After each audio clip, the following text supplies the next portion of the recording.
Okay, let's dive straight in. We're talking about some really big numbers today that affect, well, pretty much everyone. U.S. government debt. It's not just big, it's huge. North of $35 trillion now. That's right. And maybe even more telling, that's over 123% of the country's GDP, its entire economic output. 123%. Wow. We haven't seen debt like that compared to the economy since what, World War II? Exactly, since the massive spending back then. So, yeah, it's historically high territory. And if you're listening, maybe tracking markets or thinking about your savings, well, these kinds of numbers definitely grab your attention. They absolutely should. They're not just, abstract figures. They point to some pretty fundamental questions about the world's biggest economy. And that's exactly what we're getting into today. We're doing a deep dive into a really interesting global survey from the CFA Institute. It came out in October 2024. Right. They basically asked finance professionals, people who deal with this stuff day in, day out all over the world, what they think about U.S. finances and the dollar's role. So our mission here is to kind of unpack this report for you. We want to pull out the most surprising bits, the different viewpoints on whether this debt situation is actually sustainable, and what it all means for the dollar as the world's go-to currency. And there's a fascinating tension right at the heart of it, isn't there? Yeah, that's what struck me immediately. You've got this overwhelming view from these experts that U.S. finances are not sustainable. Like, really not. But then, and this is the kind of paradox, they also seem to think that investors, the people actually buying U.S. debt, aren't losing confidence.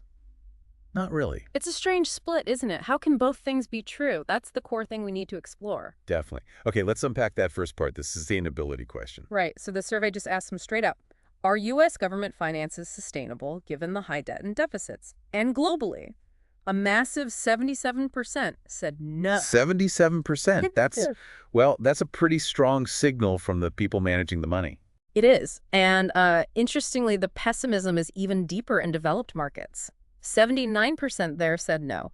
And in the U.S. itself, get this, 85% of American finance pros think their own country's finances aren't sustainable. 85%. That's incredible. What about emerging markets? A bit less pessimistic, but still a very clear majority. 65% there said no.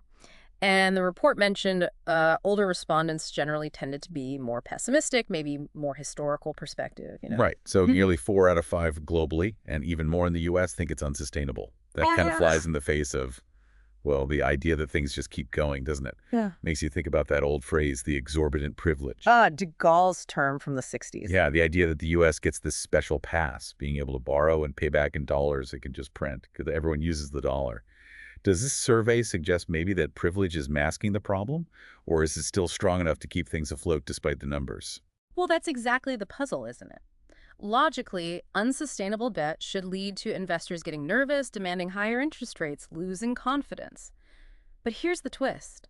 The other side of that dichotomy you mentioned, the survey also asked, are investors in U.S. Treasuries losing confidence in the U.S. government's ability to borrow? And a big majority, 59% globally, said no. Investors are not losing confidence, or at least not yet. Wait, hang on. So 77% say it's unsustainable, but 59% say the people lending the money aren't losing confidence. Well, how does that work? Exactly. That's the core conundrum. For you listening, this is really the key point. The experts see the danger signs, but the market itself doesn't seem to be panicking. The report even points out that specific groups like actual Treasury investors and economists surveyed, they mostly agreed confidence hasn't really tanked. It suggests that, despite everyone knowing the fiscal situation isn't great, the demand for U.S. debt for dollars is still incredibly strong.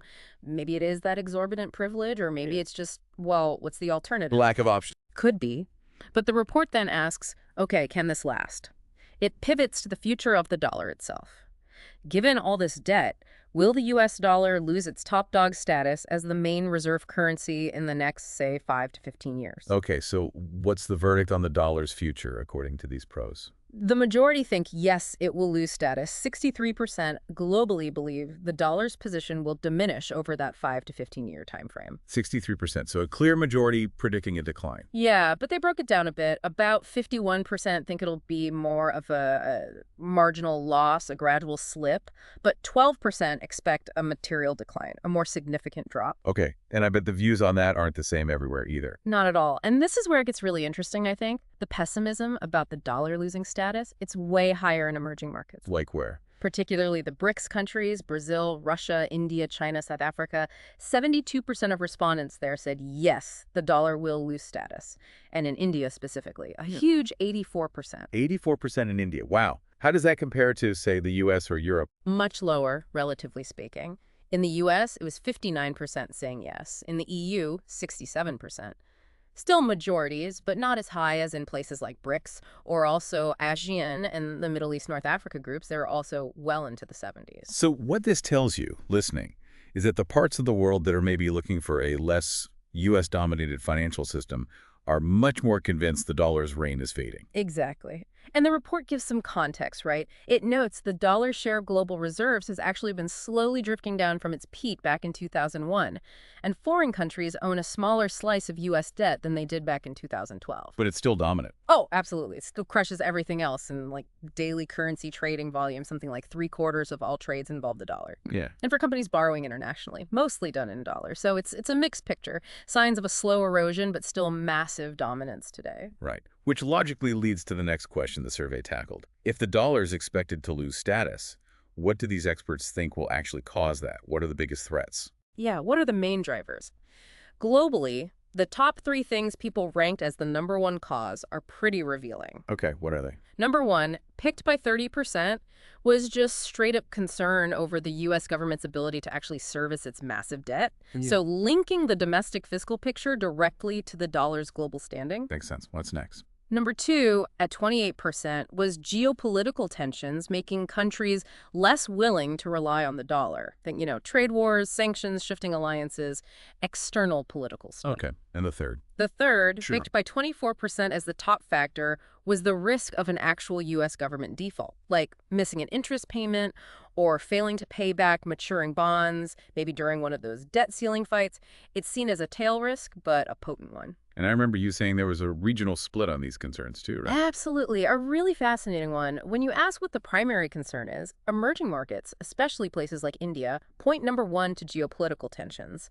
36% overall in emerging markets and a whopping 46% in India. So they see the biggest threat coming from outside the U.S., from global power shifts. Exactly. But in developed markets, the U.S., Canada, Europe, their #1 worry, cited by 31% overall and 35% in the U.S. itself, is the U.S. government's own ability to handle its debt. Internal fiscal discipline, basically. It's almost like, internal worries versus external threats, depending on your perspective. Okay, so if the dollar does lose status, for whatever reason, what takes its place? Did the survey ask that? Is there a clear heir apparent? They did ask, and the answer was pretty clear, but maybe not what some would expect. The leading choice wasn't another country's currency. No. What was it then? It was the idea of a multipolar currency system. That was Yeah. the top pick, chosen by 39% globally. Multipolar. So, meaning not one dominant currency, but several major ones sharing the load, like maybe the dollar, the euro, the renminbi, others all playing significant roles. Exactly. Instead of one center of gravity, you'd have multiple poles, multiple key currencies used internationally. That's the future most of these finance pros see as most likely. That's a pretty fundamental shift from the last 70-odd years. What were the runners-up? Did any single currency get much support? Well, tied for a distant second place, each getting 12% of the vote, were 2 very different concepts. A digital currency. Which could be anything from a government-backed digital dollar or euro to maybe even something else. Yeah, the survey didn't specify, but likely thinking along those lines. And tied with digital currency was a hard currency, like gold. So a return to something tangible. Interesting. Only 12% each. Yeah. What about the Chinese renminbi? China's economy is huge. Surely people see that as a potential successor. You'd think so, but no, that was one of the really striking findings. Only 6% globally picked the renminbi as the most likely primary replacement for the dollar. Only 6%.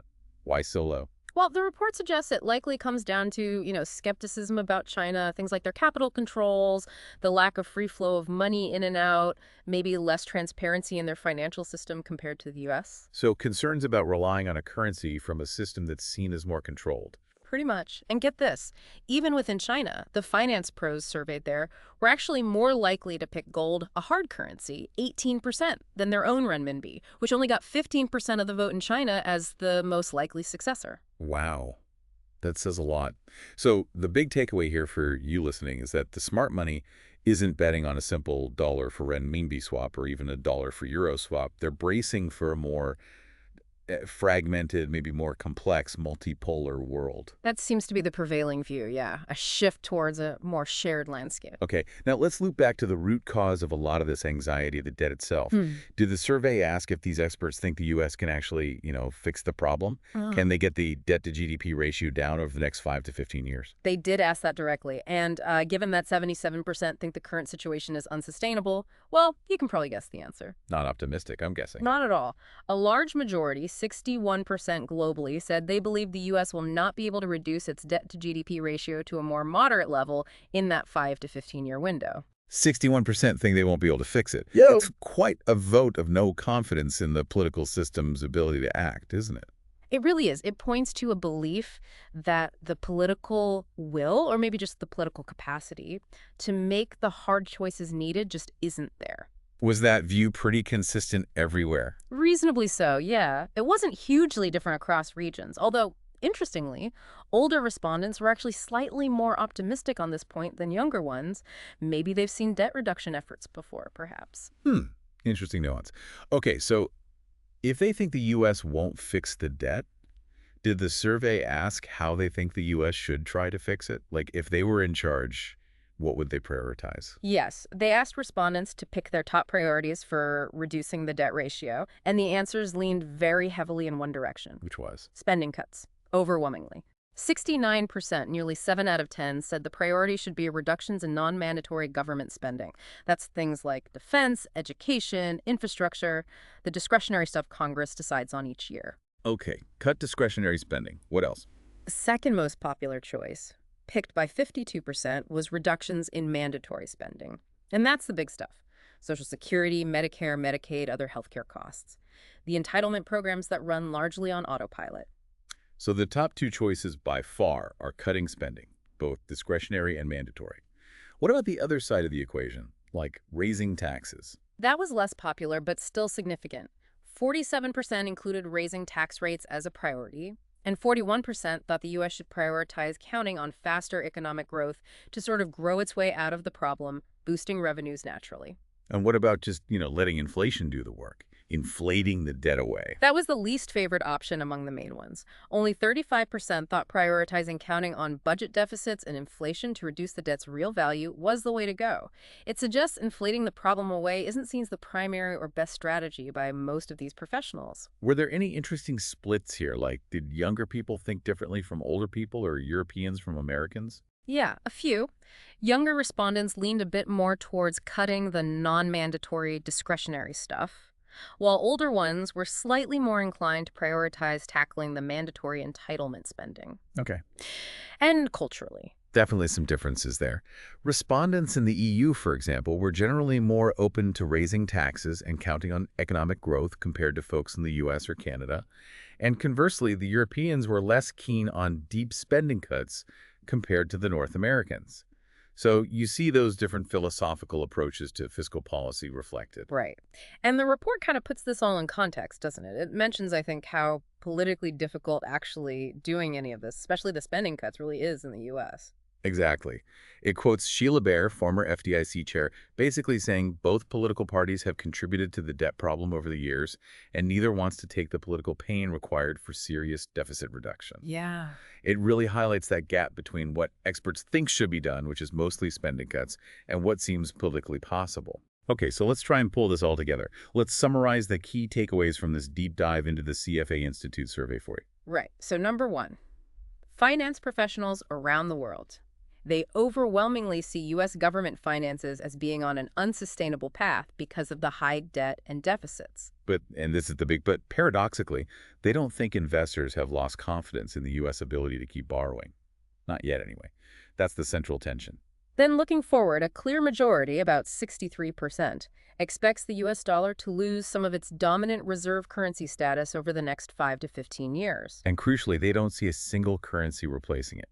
The most likely outcome, according to this survey, is a shift towards a more multipolar global currency system. What's driving that expected decline? Two main things. Worries about the U.S. debt itself and rising geopolitical tensions making countries wary of dollar dependence. And maybe most critically, there's widespread pessimism, 61%, that the U.S. government will actually manage to significantly reduce its debt-to-GDP ratio in the coming years. And if they were to try, the preferred medicine among these experts is clearly spending cuts, both non-mandatory and mandatory, rather than relying mainly on tax hikes or inflation. Which brings us right back to that core conundrum the report throws up, doesn't it? You've got unsustainable finances. Combined with what looks like a lack of political will or ability to make the tough fixes.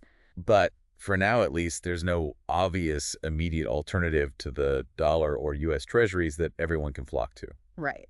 So the implicit question hanging over the report is, if the finances are bad, but the politics are stuck and there's no clear rival, why should anything fundamentally change right now? It feels like a state of uneasy equilibrium. But the report's conclusion brings up that famous quote from Hemingway about how bankruptcy happens. Ah, yeah, two ways, gradually, then suddenly. Exactly. And they apply that idea to the dollar. Maybe its decline will be slow, gradual, almost unnoticeable for a while, until suddenly it hits some kind of tipping point. And that really leaves us with a final thought for you to mull over. What could be that trigger? What could cause that shift from gradual to suddenly? The report hints at possibilities. Maybe a real crisis of trust. Maybe a sharp drop in demand for U.S. debt from foreign buyers. Maybe even that unthinkable actual default during a debt ceiling fight. Or could it be something else entirely, Right. something we're not focused on right now? As you watch the global economy, what signals will you look for? What signs might suggest that the dollar's famous exorbitant privilege is finally, truly starting to wear thin, and that maybe that sudden inflection point isn't quite as far off as some might think? Lots to think about. Keep digging. Keep asking questions.